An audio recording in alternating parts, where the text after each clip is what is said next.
Okay, so today I almost just wanted to do a recap on this format because it's been sort of whatever. I don't feel like watching anything too engaging today. And so, let's just recap what we've watched so far, what I've thought of it. And generally, I like this format, but the problem with it is something along the lines of the background noise is going to be something you have to address. So we started off, we had done, I wasn't sure what to watch, so we did like 2 intros. I'm laughing at how stupid this whole thing is, but I mean, the one problem is, so we might have something coming in the mail soon. In the mail soon that'll be like a lavalier mic that might help it sound a little better. Right, so we started off and we kept iterating upon the format. Which is basically...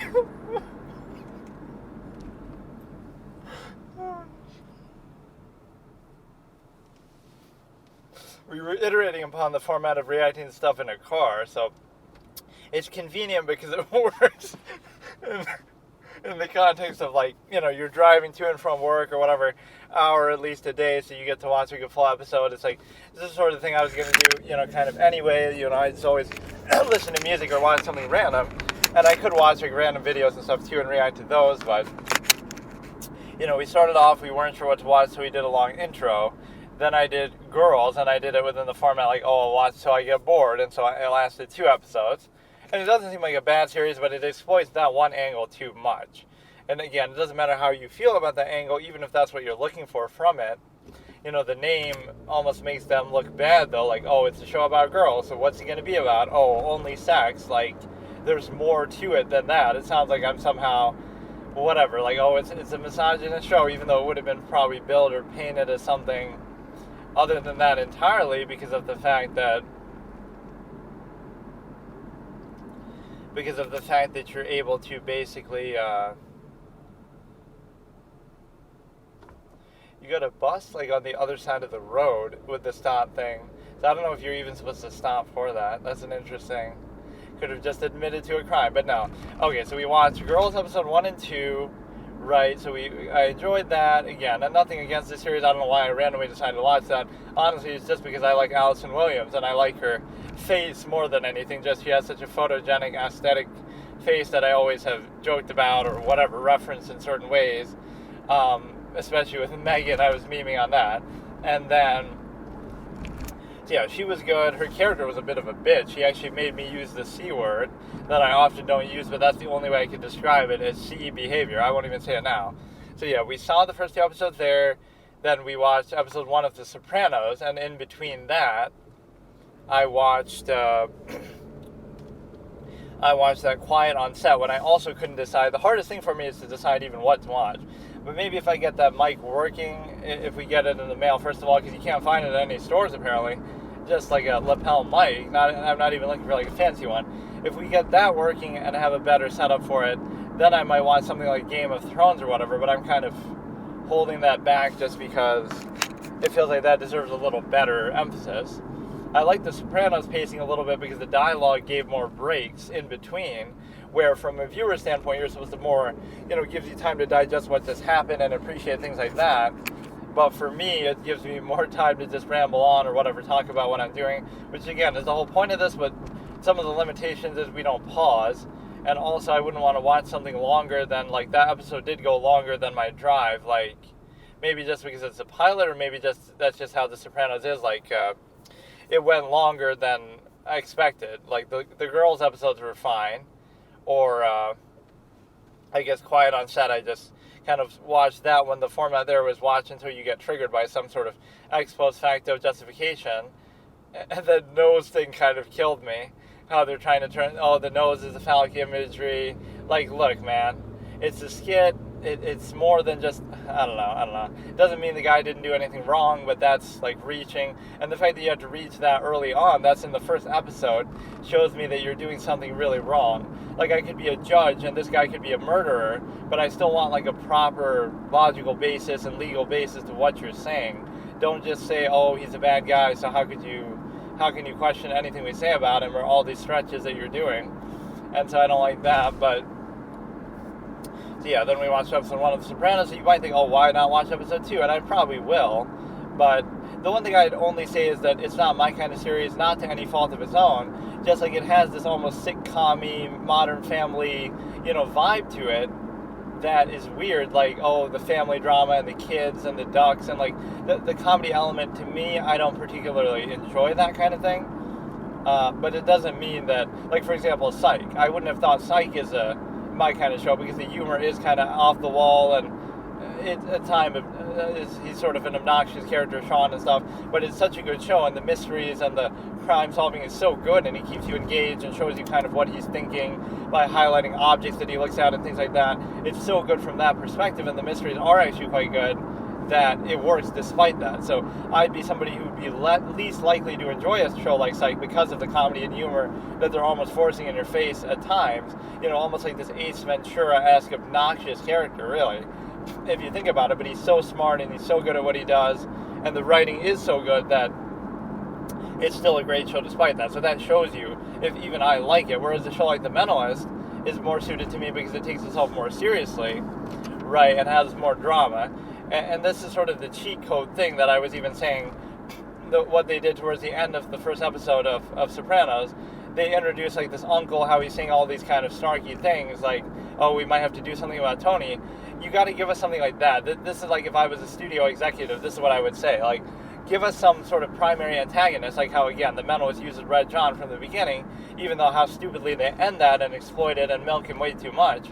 The reality is that you need like a figure like that to latch onto as like, oh, this is the primary antagonist or goal or MacGuffin device that we're working towards. And then once you establish that, the viewers are hooked on that element, and then all the other stuff is a bonus. So I feel like that uncle character could turn into that for this series at the beginning. You just need some overarching storyline like that immediately. I would always do that in the first episode. It's not enough just to show, oh, look at this guy, look at the ducks, look at the family drama, sitcom, Modern Family, whatever thing that you want to. I haven't seen that either, but I'm just saying, like, it has that weird, like, why would I care about that, right? Like, the whole appeal of this is, oh, he's a gangster and he's gonna, do hits and all the strategy and game theory that I did like those elements, but I get it. It's trying to balance it. So I just personally, the genre would turn me off, but I would still watch it. I'll watch episode 2. And so I guess the challenge there, or the format was, I was being sort of harsh and blaming him. Like, I have no sympathy for him. Oh, he's a family man, but he's also a degenerate criminal. So I was being harsh like that. And then I was also looking at it from a perspective like, how hard would this guy really be to catch if I was a detective? Pretend like it may turn it into a detective show, like where, if I was a detective character, how hard would he really be to catch? And he wouldn't be hard to catch at all. He's very conspicuous, despite his protections and all that. And then the other element, I was keeping track of the game theory moments. So we had a couple good ones of that. So this is more just like a middle. I was starting off cracking up at the whole ridiculosity of the format. But no, we'll save something else for... we'll save something for the... And of course, it's going to recycle a lot of characters like from that. Like the kid was played by Spider from Goodfellas, and then the therapist I think was played by Karen, but I couldn't tell.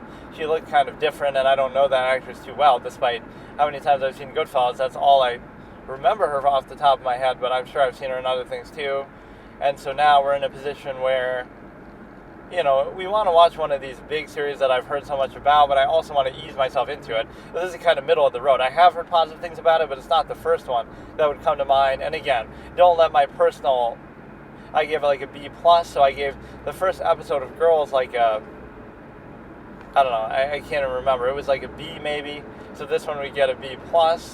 You might think, oh wow, it's that almost makes it sound bad, but that's a pretty high standard. Like A+ would be like, wow, it really blows you away, or it lives up even to the extreme and sort of unfair expectation you go in with, like, what do you expect from a pilot? But it was a good pilot. It wasn't like an outstanding one, and I'm sure the show maybe gets even better from there. It's got to build up a lot of things, but let me try to think of an example, like what would be a pilot that's like really great.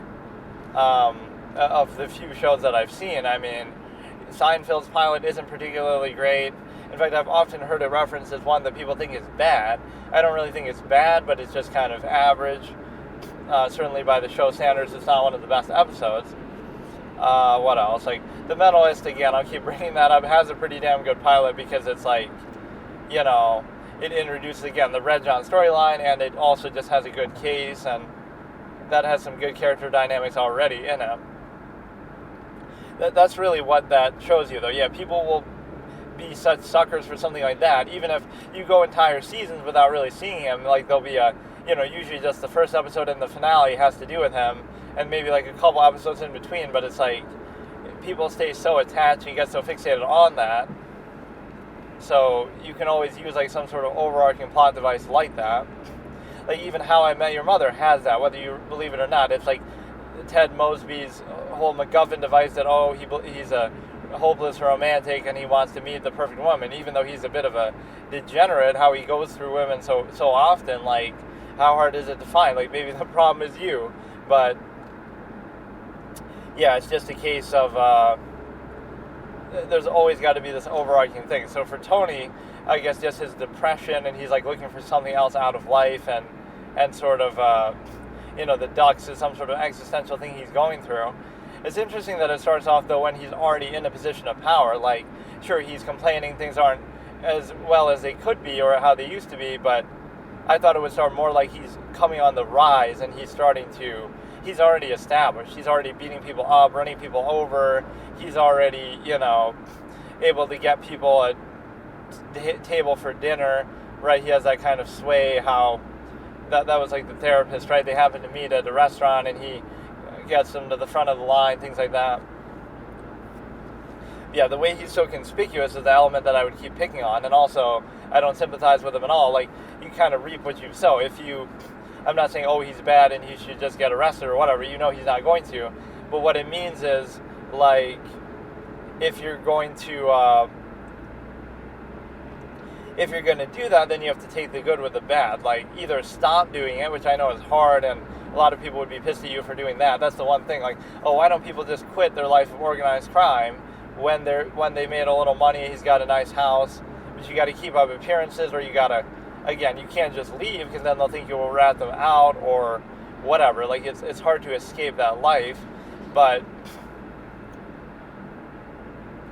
he's just in a position where if he gets caught or if he gets killed, I wouldn't feel bad about it because this is sort of what you're choosing. So I always respect characters with great ability. Like, if you can get away with it, fine. Do whatever you want. Like Yagami, Red John, whoever you want to point to, Michael Corleone, dies the best possible death for a gangster, one apiece. Is sitting in his yard, relaxing at old age. You could say some people would interpret that negatively, but I interpret that very positively. The end of The Godfather 3, he's sitting on his chair relaxing, and he collapses, and he dies like that. Like, that is God-level status. What more do you want? You could say, well, he dies alone, but that's besides the point. Maybe him and Kay got back together. Maybe, he's got kids running around, whatever. That's supposed to be the sad, tragic implication that, he, dies alone. But the reality is that he outlives everyone, which is something that's virtually impossible to do in that line of work. Obviously, his father couldn't do it. Although his father still dies naturally, I guess, because he has like a heart attack in the garden, but playing with the kid or something. But so they both die in very peaceful ways. I guess the contrast there would be, one dies like playing with the kid and one dies alone. But my whole thing is I respect that immensely for Michael, because how many characters get to do that, right? If some of the greatest villains ever, like if you die of old age, that means you succeeded, that means you won, or even in a life of crime, whatever. So that would be the end that Tony Soprano would hope for. That would be the end that all these characters hope for, is that you get to outlive everyone, all your rivals, all your friends even. Right, like, what more could you want from that? You might think, it's still sad, he's alone, but, like, the alternative could have been you would have gotten whacked, you wouldn't have gotten killed by the Five Families, you would have gotten killed by Hyman Roth. Like, there's so many negative interpretations to go along with that I don't know what more you'd be expecting. Like, you should be very happy, so that gets a top-tier status that you're able to basically outlast and outlive everyone. And I guess that second tier would be like Light Yagami, where he doesn't outlive everybody and survive, but he basically beats everybody in the series. Like, he beats L, and he beats Nier and Mello individually. And so, I still give him that credit. Like, nobody could beat him. It's almost like the writers had to beat him. Red John, same thing. Those two I just always bring up as these pinnacle examples. Let me go to video gaming, the example that nobody would even know. Quercus Alba from fucking spoilers for Miles Edgeworth, like, whatever, Ace Attorney game. Quercus Alba is one of the hardest to catch villains, also beaten by Deus Ex Machina. And even though he only appears in the final case, everything that happens in the story is because of him. Like, he's the ringleader, so everyone is kind of working for him in some way. You know, he's got an inside person at the prosecutor's office. He's got an inside person at the airport to help him do smuggling operations and all this kind of different stuff. So it ends up being very impressive what he manages to pull off. Like, that's one of the greatest villains of all time that probably wouldn't be recognized as such because he's, I don't know, just he's in a game and it's like a different kind of subject matter. But in the sort of ranking, like, where would I rank those three, since I keep bringing them up? Or those four. Let's try to make it five. So then who's a fifth villain? Like, you have Michael Corleone from, obviously, The Godfather. You have Light Yagami from Death Note. You have Red John from The Mentalist. And you have, who was I just saying? You have... Who was it? I just said it. Fuck, my memory's bad. But yeah, I won't even watch anything this time. I guess I'll just do season 1, episode 2 of that next time. But I hope it doesn't do that every time where it's longer than the drive by even a little bit, by like 5 minutes. It could be that maybe I just started it a little bit late, a few minutes into it. Or again, it could just be that the pilot episodes are sometimes longer. Either that or the season finale episodes of some series can be longer. But... you got Michael, you got Light, you got Red John, and you got one more that I had said, and now Quercus Alba, obviously. Even I'm not giving him the respect he deserves. So if I was to rank them, let's rank them and take into account their achievements, who would be at the top of the list? I'd probably say Quercus Alba actually beats everybody, because he gets to, well, Red John and Quercus would be like right near the top. I think Michael would end up actually being last, because again, even though he outlives everybody, unlike Light, unlike the other ones who do get caught, the way they get caught is kind of bullshit too. So it's like, the one thing that Michael and Light have on their side is that you see this story from their perspective, whereas Red John and Quercus Alba, you see it from the hero's perspective on the other side, trying to catch them. And so what happens there is you get to see sort of the qualified intelligence, like, of how they think, and you see it from, you know, just their side. And so Light is very accomplished. Again, he might seem like, he leans on the Death Note, but he's also just as capable as L in the Yotsuba investigation when he loses memory and doesn't have the notebook, so that easily tells you he's one of the smartest characters ever. So there's very little to pick on with Light. You know, the fact that he loses, that, okay, let's pose that as an example then. Which of those characters would be able to beat Nier and Mello combined? And I do think Quercus Alba and Red John actually could, or they'd be at least as good a match as anybody, because Michael couldn't do it, you know, so Michael's at the bottom here. Number 4, even as great as he is, we're dealing with, like, such insane levels of intelligence. Like, you don't think L could catch Michael Corleone? Like, well, part of it's, like, not even so much you can catch him, but you can deal with his whole diplomatic immunity, well, not diplomatic immunity, but just his whole protections that he has. But L could take him down, so you would go number 4, Michael, number 3, Light, number 2, Red John, and maybe number 1, Quercus Alba, because what you have to realize about Alba is the fact that, you know, he's head of a smuggling ring for 10 years, uncaught. He's been an ambassador. He's been a war hero. He puts on that old man facade. Then when it's broken, he's the best, you know, best at making arguments here of anybody. You know, he can make his own case. He can out-lawyer a lawyer. He can deal with all these different people. You got Lang, you got Francisca, you got Edgeworth. So, you know, that's why I bring up the Nier and Mello thing. It's like, he could probably withstand that and get away, despite how insane that might seem to be. He's top tier intelligence, he's top tier determination, top tier whatever, ruthlessness. Like, there's really no weakness in him. And again, he's about to leave on a plane, but what stops him? He says, I'll play with you a little longer. In other words, nothing's stopping him. That's before he loses his diplomatic immunity.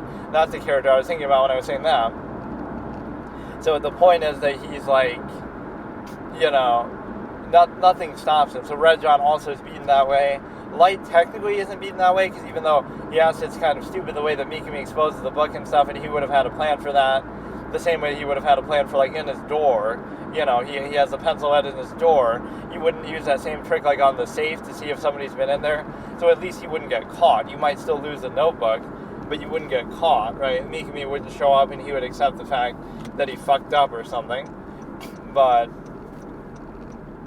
yeah, the feeds there are pretty strong though for Alba, because he heads the smuggling ring for 10 years. Nobody can touch him. Nobody even suspects him. He has the whole facade that he keeps up. He has the stature. Like, there's really nothing that he doesn't have, right? Like, and again, what are his weaknesses? Even in argument, it's like when you're kind of trying to debate him and do this sort of in-the-field lawyering that you do, like you're cross-examining somebody in the field rather than in court, there's really nothing. Even Edgeworth is this is the best way to measure it. Like, Edgeworth is really smart. He's at least as smart as, like, fucking maybe Near or somebody, second tier. Maybe not, though. Death Note's levels of intelligence are kind of jacked down because, whatever, it just has to advance the plot. But he's a character of that caliber, but even he can't beat Alba at all. Like, he has no chance. He needs all this help. He needs Lang to take away the diplomatic immunity. He needs Francisca. He needs Deus Ex Machina to not only have Alba stay there of his own will, but then he also has it where, the samurai dogs just fall into my lap. He might say, well, that's part of the case, or that's a mistake that he made, but it's too convenient. Like, nobody found that. Nobody would have found that, and nobody does find it. That stupid-ass old bag just takes it because, I took it as a present for you, and it happens to be blood, and, like, it's such a the more bullshit way it takes to beat a villain, the better that they are. Now, this is one instance where I won't be able to do it. Mother Nature thwarts my ability to do the thing, because the sound of the rain will probably cover up whatever that you can hear. So I should do this just to test it, but it's actually raining pretty heavy, and there's no way I can probably block out that sound, and there's no way that I can really do it any better. So once we get that mic, it should help a little bit, but for some reason with this recorder, the mic wasn't working because it's like, I don't know, I have one already, so I got another couple of them just to see, but they'll take forever to get here and stuff. So I imagine you won't be able to hear it. Good thing I wasn't watching something, because this would ruin the whole fucking reaction. But I like this whole routine of getting into doing one every day, and I've been enjoying sort of uploading them. Not that they're getting many views yet, but that channel's been sort of inactive. All I did was the Barbie review. That was it. I did Barbie review, then I did a couple basketball reactions, which, whatever, almost like that shouldn't be on that channel, but that's kind of what it's for, just like random stuff that I'm reacting to. And then now we've done, I've uploaded a couple of things. What we have left to upload is like The Mentalist, like me ranking Red Dawn Suspect, and then also the Sopranos, which I think the timestamp on that one might be a little bit off, but fuck it, I've already done it, so I just have to find the time to do that. It'd be quite incredible if I got in a crash. At least we'd have a recorded record of what happened there, but you shouldn't really joke about that. So, yeah, I mean, it's kind of a nice thing to do. It's one of those things, like I said, I almost don't even care what the reaction to it would be. Sure, I can improve the setup and stuff, but I'm just doing it. A show like Girls is kind of bad for it, though, because of the amount of dialogue. Didn't give me a chance to talk in between it, which again is why you would like pause it more, but obviously I couldn't do that because you're in a position where I wouldn't want to do it, really, is the point. And I just like, I won't have time. If I pause it too much, then I won't get through the episode in the drive, but also it's just hard to do it while you're driving, and also it'll fuck up the timestamp. Like, there's so many reasons not to do it, but there's like so many thoughts that I have. I can't take notes even either, but that's the point. You're sort of taking verbal notes, and then you can expand upon it at the end. So out of doing this, out of like 6-7 sessions of doing this, whatever, right, it'll end up being where it's like half of them are me not even doing anything, because it's like just me deciding what to watch next. So I'll continue watching Sopranos for now, and that'll be fine. But, it might be one of those series like where I can't say, I'll watch till I get bored, because maybe I won't get bored, and I don't want to, be too harsh on it. Like, there might be one bad episode, but it's still good. But it's a case where, I could just keep doing this where I watch pilots, and that's almost what I wanted to do. I'll watch a whole bunch of pilots and then decide based on which pilot was the best, which might be unfair. Doesn't mean it'll be the best show, right? The best show could have the worst pilot, whatever. But I'll decide which one's the best. So neither of those got an A, so I'll go until I get an A plus or something, or I'll go through a number of these series, like I'll watch a Game of Thrones episode 1. But again, a lot of these series are going to introduce stuff, but then they got to develop it to get to a really rewarding point. So you got Game of Thrones, you got Monk was actually the one that I started off thinking I want to do, because of how much I hear it referenced when you talk about Psych or you talk about The Mentalist, kind of a similar type of character. And even they were going to get Michael Richards to play it, but he turned it down, which is a dumb decision. You talk about the Seinfeld curse, but it's kind of his own fault. You're going to get offered things, or not everything is going to be as successful, but that doesn't mean it's a failure. And Julia Dreyfus certainly had no problems. Like, she had like Meet Christine or something like that. And then you had like Veep was pretty big, so she's had a lot of success. And I certainly wouldn't blame that. It's less a curse and more just like entitlement. Just because you were in one of the best, most successful shows of all time doesn't mean that every show is the best, most successful one, ever. Like, it's pretty rare that you get a show like that, period, right? Very few shows are like that. And then, what else? I mean, I'm not going to say I'll avoid a particular genre, but I mean, I don't mind these sort of hybrid comedies. And again, I'm still going to be objective. Like, I could I'll watch The Big Bang Theory, but I should do that. Like, I'll watch The Big Bang Theory, and it'd be like, I'll watch it until it doesn't get a genuine laugh out of me. So every episode has to get at least one genuine laugh. And obviously I've watched 2.5 Men, and it's made by the same person, like Chuck Lorre, or however you say it, L-O-R-R-E. So he's made a whole bunch of sitcoms, Moms, I think was him, where it's about like 2 moms or something. And then, he made this one. And so he's kind of just at the point where he's plugging it in. Just plug in the jokes to the premise. Like, even with fucking 2.5 Men, with the whole Ashton Kutcher thing, I find that unbelievable that people actually tolerate that. Like, it's so... You gotta just know when to end a show, But yet it still did pretty well, and... I don't know. It's like kind of what you see is what you get. Kind of humor that I'm not the biggest fan of, where you're able to basically... you already know what the joke is going to be, but it doesn't mean it wouldn't be funny. That's actually a pretty fun challenge. I'll watch The Big Bang Theory, because I've never seen it. I've seen maybe little bits and pieces on TV, just in the background, but whatever. But I haven't actually really seen it, or like a full episode of it. So I know there's the one Indian character. Again, there'll be a lot of jokes to do with him being Indian, I bet. And there's a couple of nerdy characters, so there'll be a lot of jokes to do with being nerdy. And then there's the sexy girl neighbor next door, who's played by that chick who I know from Summer. I can't remember now off the top of my head. She was in some big series that what is it?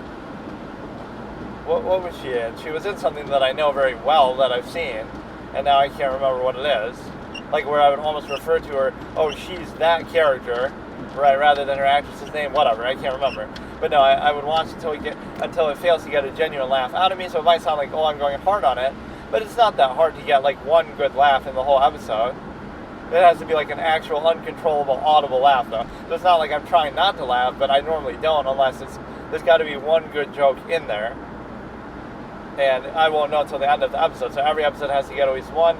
That would be at least a fun way to watch a comedy, and the perspective of, I just don't even really feel like it right now, but yeah, it's a fun format, and those are all shows on my mind. Monk, Dexter, Game of Thrones, Breaking Bad, The Walking Dead, basically every well-received, well-regarded, popular show of the last ever 20 years or even more.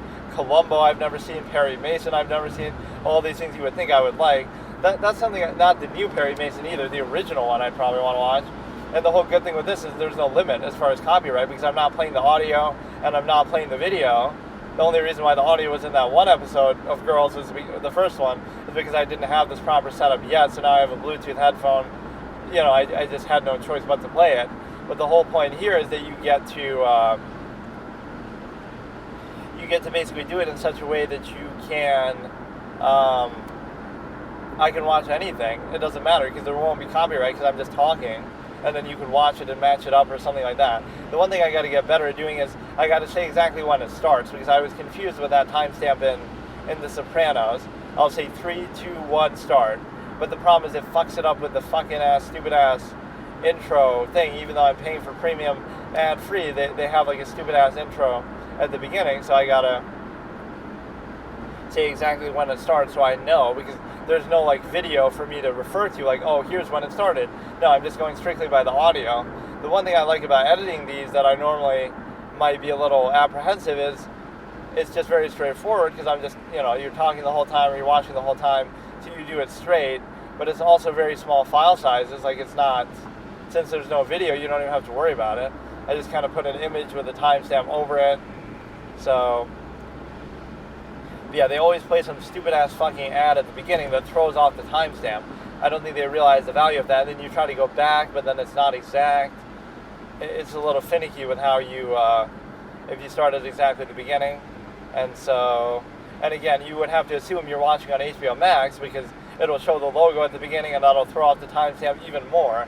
Because if you're watching in some other physical media form, like you buy a box set or something, right, it might be different. It might be shorter, longer intro.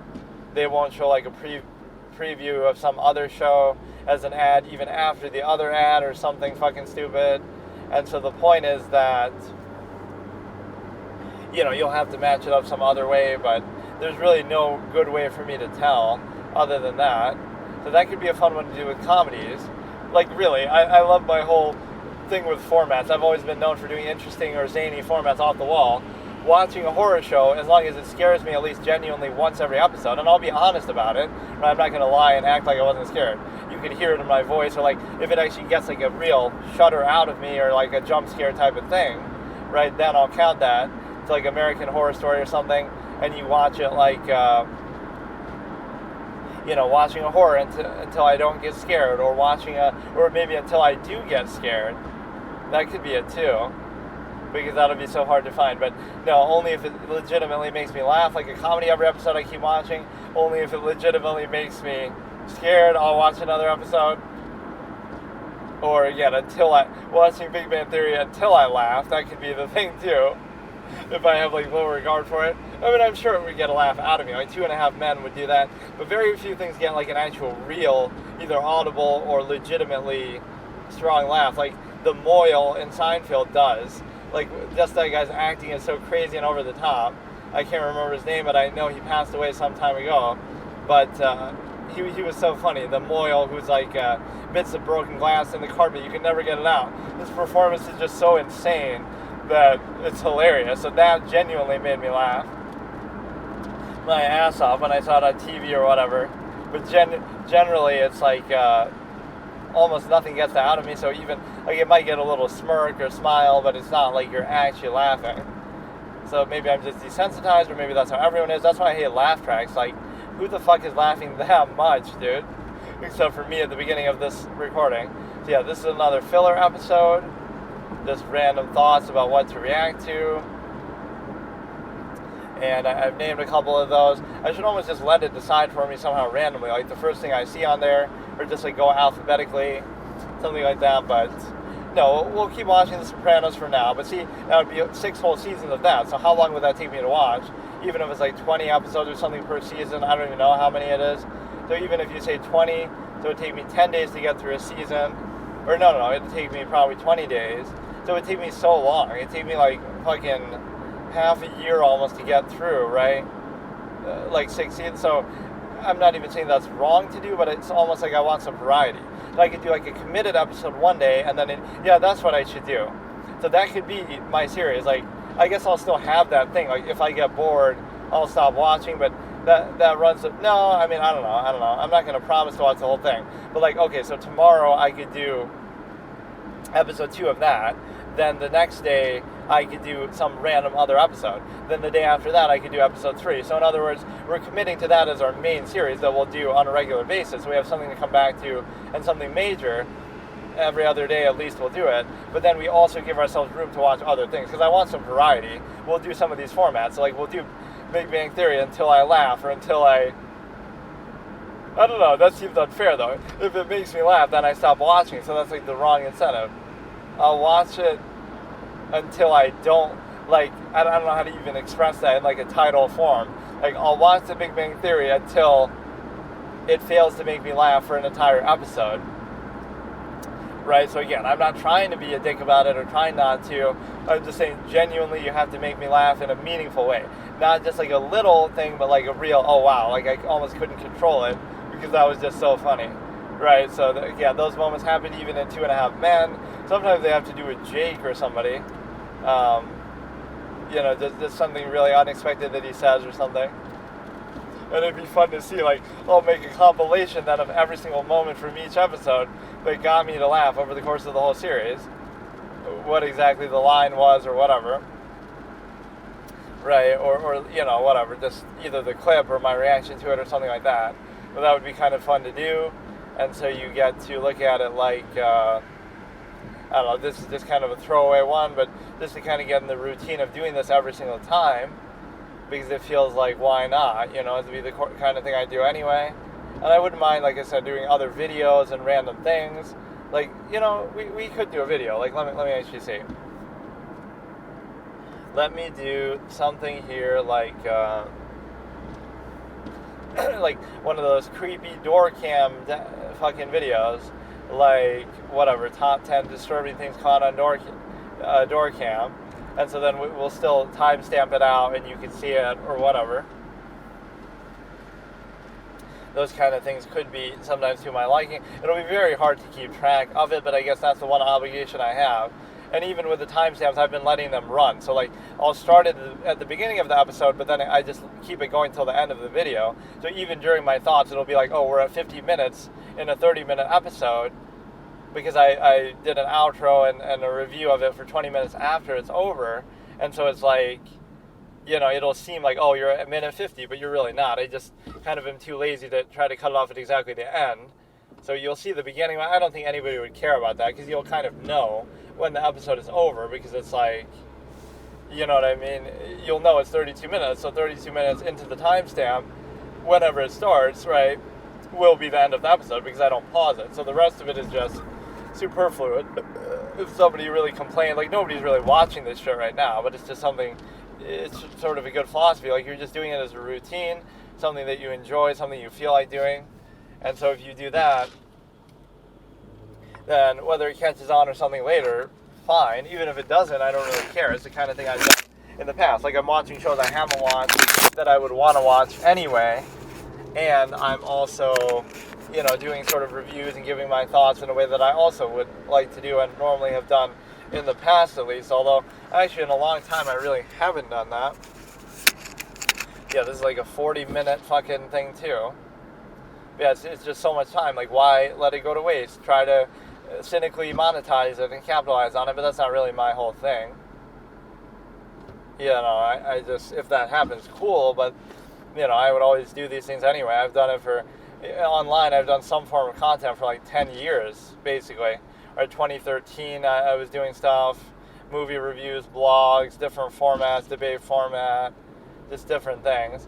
Although I talk a lot more now than I used to. But yeah, I would like moderate that. We would debate different subjects and things like that. I want to see somebody get triggered by that fucking me watching Quiet on Set, though. They'll say, oh, but this guy's a horrible guy. Dan Schneider's a bad guy. Like, I don't even know who the fuck he is. At the beginning, I was even saying, what is that guy's name? I didn't even know his name, because it doesn't say it, like, in the description of the thing. Or I didn't see it. So I was like, I don't even know what this guy's name is. So it's like, oh, haha, you're defending him. But not only am I not defending him, I just don't even get it. Like, what, doesn't mean that the way that you make the argument is the best way to make it. Like with Trump. There's plenty of things you could say about Trump, but the way that people became so hysterical doesn't help your case. Like, you don't need to do that. If he's bad, just make the case in some real specific way.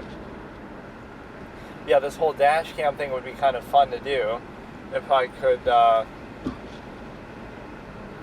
just watch some creepy stuff, so I'll be scared once I get home and fucking unlock my doors or whatever. But, no, I normally don't get scared by stuff like that, but they are kind of fun. I have to pull over, though, because of this stupid-ass landscape thing now. I don't want to change the landscape, so you'd have to go full screen, but I can't type it in as easily because it's at a weird angle.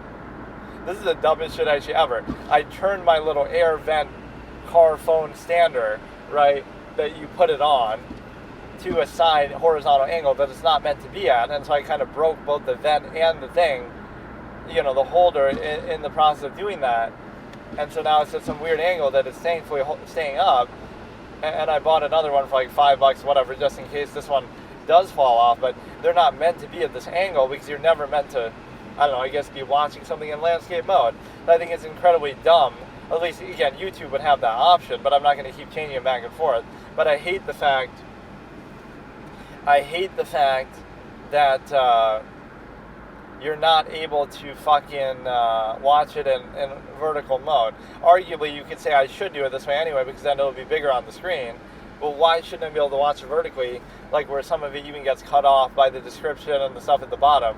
Like how on YouTube you get to see the suggested videos and the comments at the bottom, so you kind of scroll down, so it's showing the video on half the phone, half the screen. That's fine if you want that to be the case. And so now I should almost pull over, find the video, and then I'll practice my little 3, 2, 1, now we're starting thing, and we'll watch some kind of thing. I've watched a lot of those, actually. I normally don't like these random kind of YouTube things, but like scary dash cam videos, top 10 creepy things, but it'll have his narration and shit in there too. And I could always match it up later. Like if I wanted to show it with the video, right? It's a two-way street, so it's like I could always just put the video on it and match it up with the timestamp myself if I was so inclined. But I kind of always believe in not doing that. And I hear you could always watch it along, right? But then you'll have both the video, you would have competing with me, but also with the background of the fucking car. You can hear like the indicator. I don't know how much the mic would even help with that, because it's like it'll be closer to me, like it'll be on my collar instead of now it's like to my side a little bit. But it might not actually make that much of a difference. You might not be able to stop a lot of these sounds around in the car. It's not even that it's not loud, but it's just hard to. How would you stop the sounds of your car when you're in your car? Like it's right there. The windshield wiper, the rain, the engine, the road, the bumping, the sirens outside, all this kind of shit going on. So yeah, if we have a suitable way to sound, I might not even be able to. I don't fucking know, dude. I just want to watch like one video just to give an example of what that would be like. And so here I would have to do it in such a way that, again, I would say starting in 3, 2, 1, then play. And then if there's an ad or some shit like on HBO Max, I'll have to fucking redo it. And so I'll trick myself even when I'm editing it, which I certainly don't have time to do, but I somehow have found a little bit of time there. It would be hard to keep up if I'm doing one of these every single fucking day, but I guess all you have to do is just literally cut the audio if there's any pauses, which even then I wouldn't do it, because even if there's pauses, it would be while watching, so you'd have the timestamp. I wouldn't want to skip parts of the timestamp. As far as the video, you just get to see it raw, and I ramble on so much, which I'm surprised I've even been doing, but it feels like that's the whole point of it, you know what I mean? If I'm not talking, then what's the point? Yes, of course, to show the video that you're illegally showing, that so many people do, whether it be even of movies and stuff like that. So yeah, I'd be against doing a movie, not saying I won't do it, but that doesn't feel like something, because I'd have to watch it in like 2 halves or even more over the course of like multiple days, so and I'm not going to have time outside of this, or maybe I could, but it's, I tried doing that too with the Barbie movie, but it just wasn't, I don't know, it was hard. I didn't even pause it there, right? I didn't pause it at all, but because I barely would have had time. I had to wake up super early to try to do it and stuff like that, just to try to get it to have enough time to watch it. I was really not impressed by it either. Just if I rehash my thoughts on that a little bit. I have so many takes over the years that I could just rehash and be like, wow, that's such a novel, interesting thing. Not even, to toot my own horn, but it's like, when you have this much wealth of things that you've said in the past, and nobody ever knows who you are or has ever heard them, now it's like, you can just reuse them instead of coming up with something interesting in the first place. That's often what people who do talk shows and commentary and things like that do. They're not just coming up with everything on the spot. They're like, and reacting to what they see, they have like a whole plethora of things in their back pocket ready to be used at any time.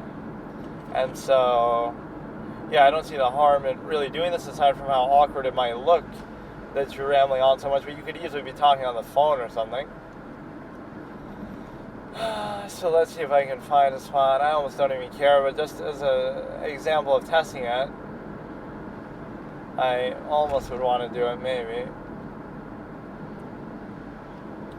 But yeah, it's nothing really special to think about, but I'll do it there where I split the format. So like this time was an example. I watched episode 1 between the last 2 times actually, but that's because it was longer than I expected. But then next, like tomorrow, then I'll watch episode 2, right? Season 1, episode 2, and then after that, I will do.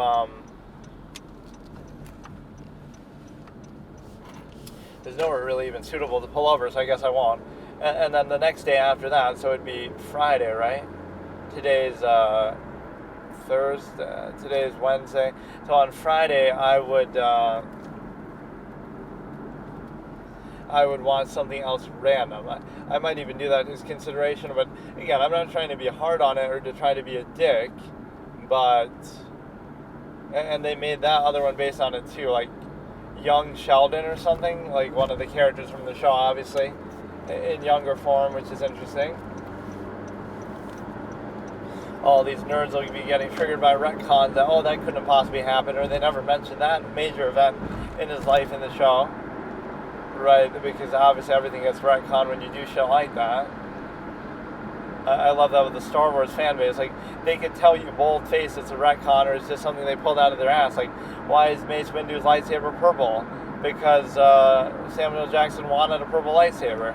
And then, no, it's because he used a combination of dark and light side of the Force and this and that. And even if that's how they try to retroactively justify it, he obviously wasn't the real reason. You can see it on camera, even the clip. Samuel Jackson asking, can I maybe get purple? And then George Lucas said, okay, I'll consider it, whatever. And then he ends up doing it. Like, that's literally the only fucking reason. So that's how arbitrary his ideas might be. Like, it's fine, but then don't act like, oh no, it was part of his character's design and he used it both sides of the Force and it's like a whole thing and Kyber crystal, this and that. Like, dude, you clearly know. It's just like insulting to the intelligence of the viewers that you would say,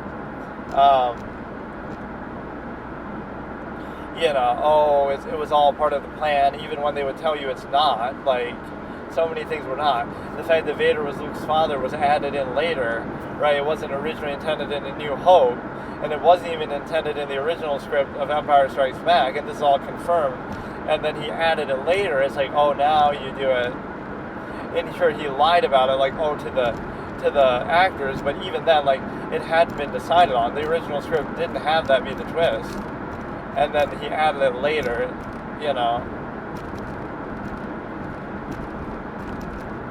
So it obviously worked out pretty well because everybody was so fascinated by that, but I mean...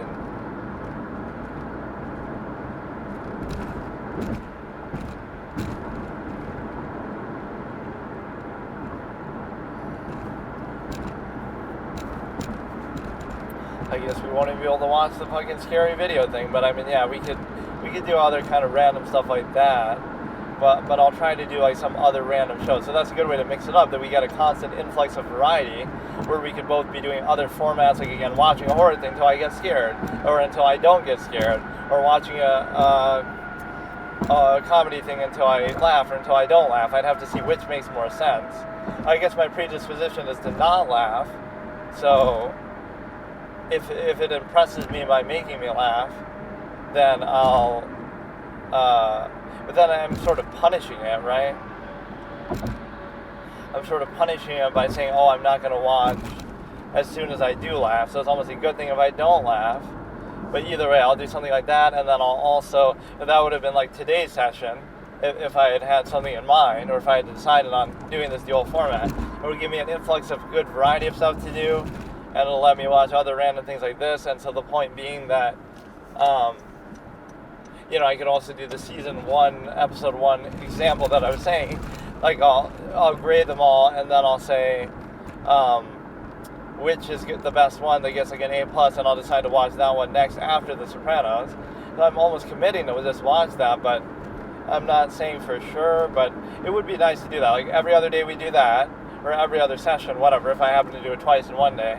Every other day I do that, and then every other day I do the actual other format altogether. So yeah, let's debate that. Which would make more sense? I'll watch The Big Bang Theory until I laugh. And if I laugh one meaningful full time, like how I just almost did there, or whatever, if it gets one true good laugh out of me, then I stop watching. Which is kind of dumb, because it's like, you're kind of rewarding it the wrong way, because I'm so averse to laughing that I might actually have to try.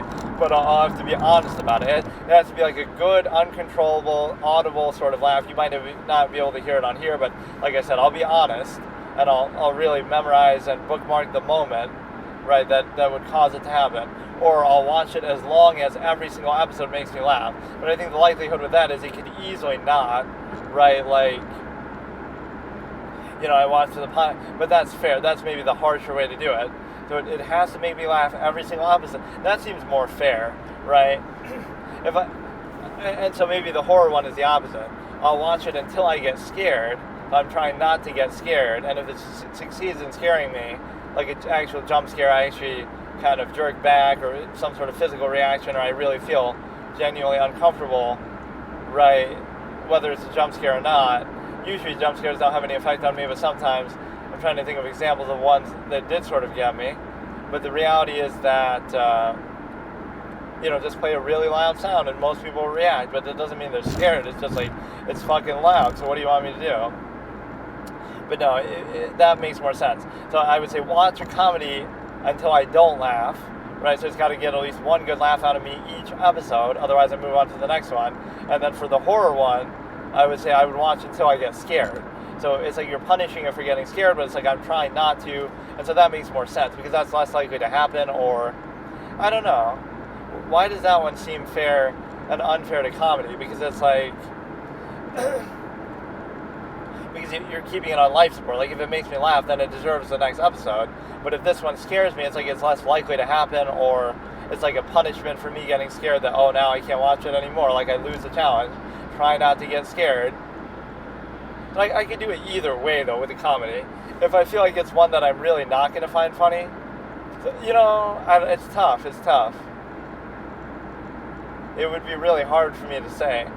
If it's one that I really want to watch, so, like, Big Bang Theory, I'll just talk shit about, even though I'm sure it's not that bad, but I'll hold that. Like, I'll watch it until it makes me laugh. And then for some other one, I could say, okay, I'll watch it till I don't laugh. Like, did the Sopranos get an actual laugh out of me in that episode that was meaningful?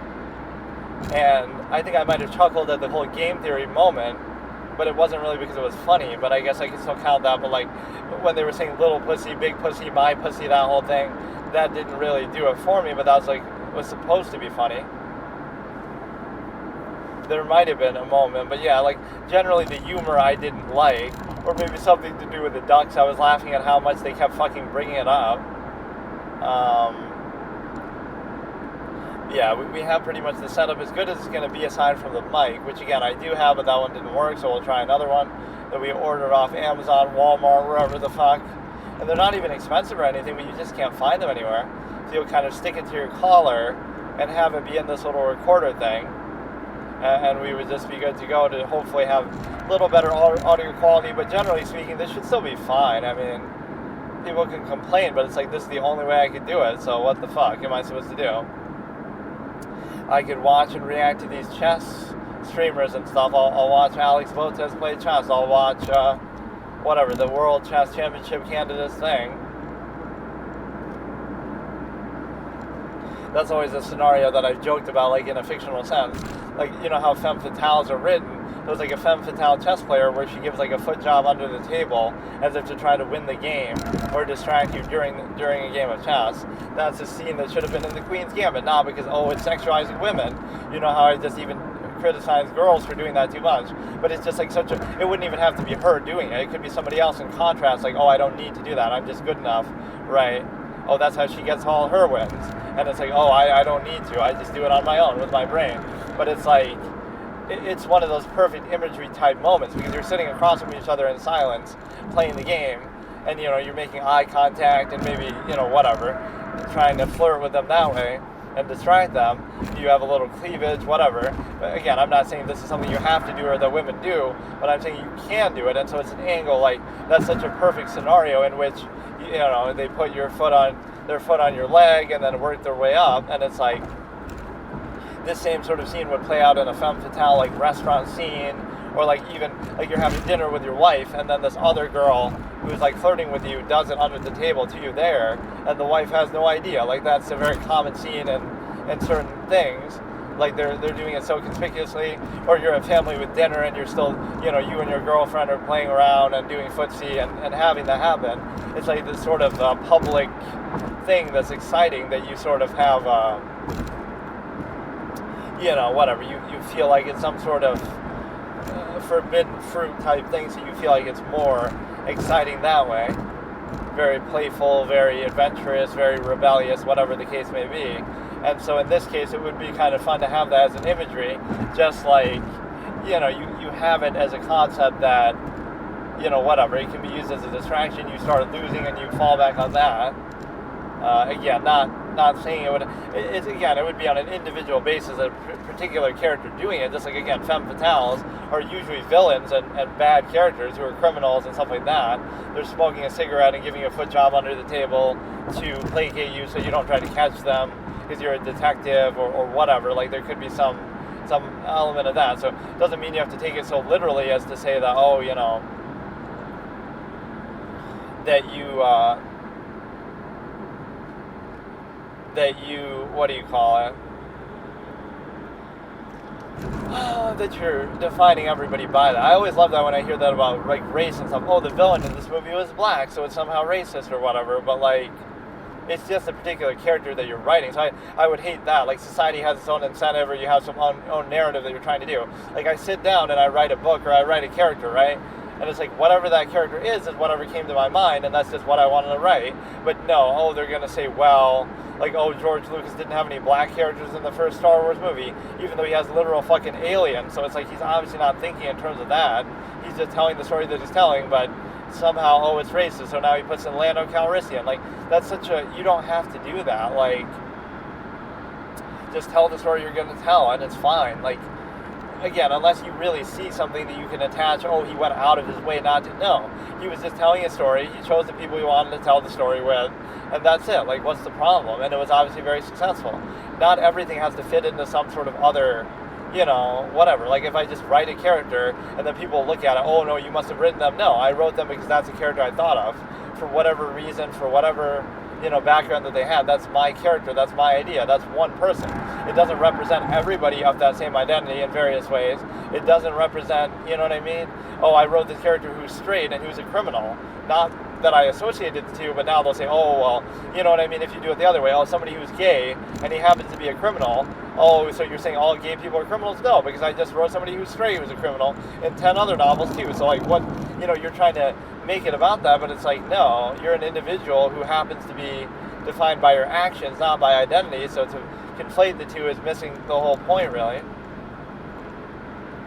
So I do think that that's pretty much fine.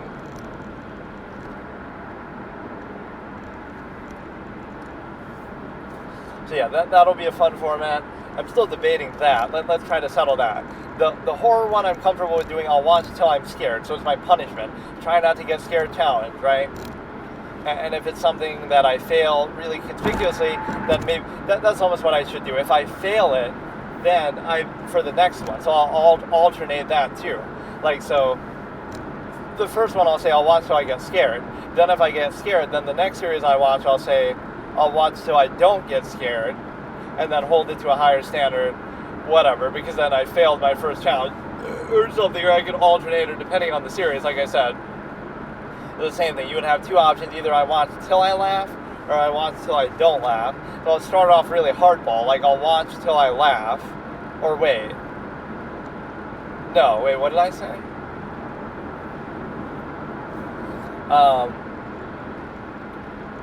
Because then it's like I'll never laugh, and then it'll force me to watch it for the whole fucking show. That's what I'm worried about. But that gives it the benefit of the doubt. Or again, watch it until it may. I said it's tough to decide. Like, let's think about, okay, The Big Bang Theory, which is not a show that I've ever watched, and I don't think I would necessarily like it. And I think, you know, Chuck Lorre is a bit of a one-trick Andy he comes up with a premise and keeps fucking milking it. And I get it. That's how a lot of comedy is. But my whole point is that I would do it in such a way that, like, okay, would I want to say it has to live up to making me laugh every single episode, or I'll watch it overall until I laugh once. And I can't decide. I think it should be... I don't know, I feel like that's unfair to it, though. If I laugh, then I have to stop watching. Like, why would I... Even though, I might not think I'd like it, that's kind of unfair, you know? I think I should just do it until... If I really think it's not going to be funny, though, I could do it. Or again, it has to earn... I can't decide, yeah. But there's so many interesting formats here that come about because of this possibility. So yeah, pretty much the only thing that's bad about the setup now, I have closed captioning, I have the sideways angle on the thing, I have the Bluetooth earphone. The only thing I need is a mic that might work with this that would allow me to basically do it in such a way that I can, like, I can do it in such a way that I'm able to, have it on my lapel, so that helps mitigate the sounds of the car a little bit, or it'll end up just making me louder, but I guess relatively, compared to everything else, I'd still be fine. So yeah, that was the whole fucking drive. So I mean, it's kind of crazy to think that I was going to try to watch like a horror video, but I guess I just couldn't because, and it's not like I only have to do this in the car, but somehow it almost makes sense a little bit because you get to, I don't know, it just is something I can guarantee. Like, every day I'm going to be doing that, at least for now. And so, you know what I mean? I can just afford to do it. And usually, at least, I'm driving by myself, so it's not like that would be an issue. Or they could get in on the reaction, too. I've very rarely done duo content like that. I did that on a couple of gaming streams back in the day. And, of course, I did it in, like, a debate context, too. But that's a little different. I mean, like, with having somebody in real life, like, next to me, doing it like that.